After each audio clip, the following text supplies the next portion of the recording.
नमस्कार मित्रों, लेखन की दुनिया में कई बार ऐसा होता है कि कुछ एक लेखक इसलिए थोड़ा सा जो मुख्य धारा है उससे कट कर रह जाते हैं कि हमारा जो मूल्यांकन का जो एक नज़रिया है वो पूर्वाग्रहों से, प्रेजुडिसेस से मुक्त ही नहीं हो पाता। मैं एक लेखक के बारे में बड़े वर्षों से सोच रहा था कि उसको इतना महत्व, जो उसका हक था, अधिकार था, वो क्यों नहीं मिला। तो उसके लिए थोड़ा सा मैंने काम किया है, उसके कृतित्व पर, उसकी रचना धर्मिता पर।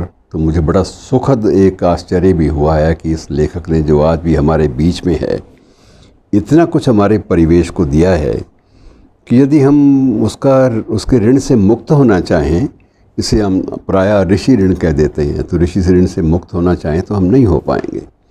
मैं आपको छोटी सी बात का एक उदाहरण देता हूँ कि इसका संबंध एक छोटे से कस्बे, अब तो शहर है पूरा का पूरा, बरनाला से ज़्यादा रहा। और बरनाला में ही इनका जन्म हुआ। 9 अप्रैल 1933 की बात है।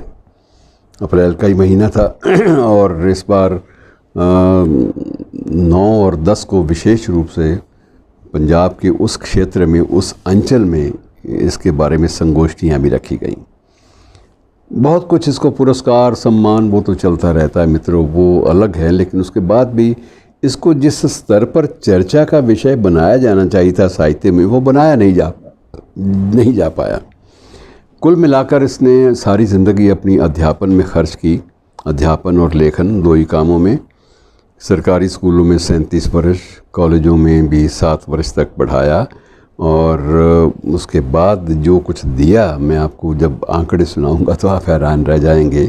इस शख्स ने 7 हिंदी में काव्य संग्रह दिए और ये निरंतरता लेखक की बताती है। और ये स्तरीय हैं सारे के सारे काव्य संग्रह। आप इसमें से किसी भी काव्य संग्रह को स्तर से नीचे आंक ही नहीं सकते।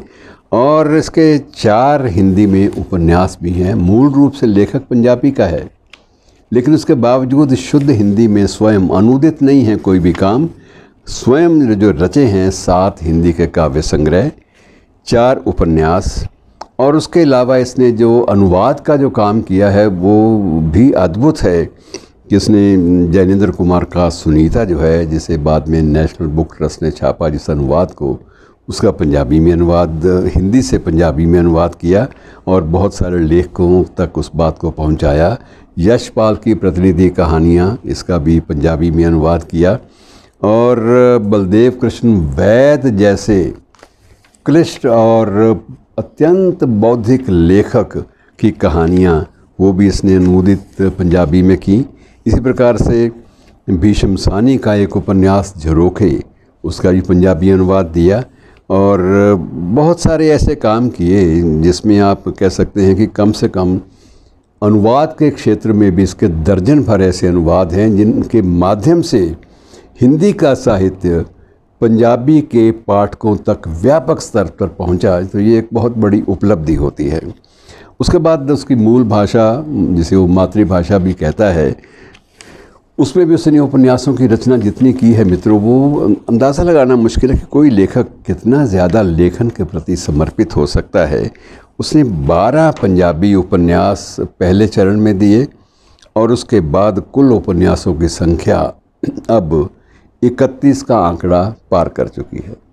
31 उपन्यास पंजाबी में और 7 काव्य संग्रह हिंदी में, 4 हिंदी में उपन्यास, और अनुदित कार्य जो है हिंदी के लेखकों के अनुदित कार्य, वो भी दर्जन भर आपके सामने प्रस्तुत कर चुका है लेखक ये। और उसके बाद इसने गद्य में भी खूब लिखा और गद्य में भी बहुत विषय जो है वो लीक से हटकर है जिसको इसने अपनाया। आत्मकथा नदी दा नाद के नाम से इसने लिखी और खूब वो प्रचलित हुई। और उसके बाद जीवनी साहित्य है, पंजाबी कविता संग्रह हैं, बाल साहित्य है, आलोचना की पुस्तकें हैं। मतलब कोई भी क्षेत्र लेखन का, चाहे गद्य है चाहे पद्य है, इसने नहीं छोड़ा। ये नहीं कि वो सोच कर चलता रहा कि मैंने कोई क्षेत्र नहीं छोड़ना, बल्कि जो सहज भाव से उसे लगा कि ये चुनौती मेरी भाषा का जो अधूरापन है उसको पूरा करेगी, तो वो जुट गया। और उसने समीक्षा के क्षेत्र में भी बड़ी मूल्यांकन से भरी हुई पुस्तकें दी और कुल मिलाकर 50 साल की ज़िंदगी उसने लेखन में खर्च की, अध्यापन के अलावा। और व्यक्ति की सादगी देखिए, सादगी का आलम यह है कि वह व्यक्ति जब अपनी सरकारी सेवा से मुक्त होता है, सेवा मुक्त होता है, जब पूरा सेवा काल पूरा करने के बाद तो उसके सम्मान में समारोह होता है। और किसी भी सारी उम्र जिसने पढ़ाया हो सरकारी संस्थानों में, उसके राशि भी उसको काफ़ी अच्छी खासी सेवानिवृत्ति के समय मिल जाती है।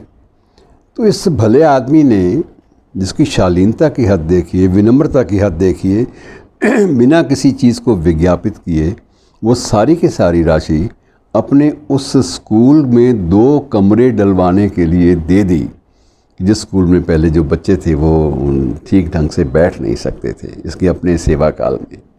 तो ये एक अजीब सी स्थिति है कि आदमी चिंतन के स्तर पर और कृतित्व के स्तर पर और व्यक्तित्व के स्तर पर, सभी स्तरों पर इतना ऊंचा कैसे उठ जाता है। ये इसको देखना हो तो गज़ब का आदमी है, जो अब भी सादगी भरी ज़िंदगी बिताता है। विवाद उसके बारे में आज तक किसी भी विधा में और किसी भी भाषा में कभी खड़ा नहीं हुआ। और अब उसकी कृतियाँ जो हैं वो अन्य भाषाओं में, अन्य भारतीय भाषाओं में भी उनका अनुवाद हो रहा है। और तो और रही मित्रों की, उसकी कुछ एक कृतियों का अनुवाद अंग्रेज़ी में भी हुआ है। इसकी एक तत्ती वाह है, इसका बड़ा चर्चित उपन्यास है द हॉट वेव के नाम से, ये 2014 में प्रकाशित हुआ और प्रकाशन भी पंजाबी विश्वविद्यालय पटियाला ने किया। ये नहीं कि छोटे मोटे किसी प्रकाशक से ये छपवा कर बाज़ार में बांटते, ऐसी भी नहीं है। जो भी हुआ उसने बड़े अच्छे ढंग से और बड़े बढ़िया ढंग से किया। और सम्मान तो स्वाभाविक था कि मिलने ही थे, लेकिन सम्मानों का इसे कभी लोभ या कभी इसके लिए कोई उसको भाग दौड़ करनी पड़ी हो, इस बात की कभी नौबत ही नहीं आई। कोई भी व्यक्ति कलम की दुनिया में इतनी ज़्यादा सृजनशीलता के कीर्तिमान स्थापित कर पाए, ये संभव नहीं दिखता, लेकिन इस व्यक्ति ने किया। और आज भी कलम उसके हाथ से बिल्कुल नीचे नहीं गई, अब भी वो निरंतर जारी है। और ये अच्छी बात है कि उसके आगे जो आने वाली अगली पीढ़ी है वो भी लेखन के क्षेत्र में उतनी सक्रिय है।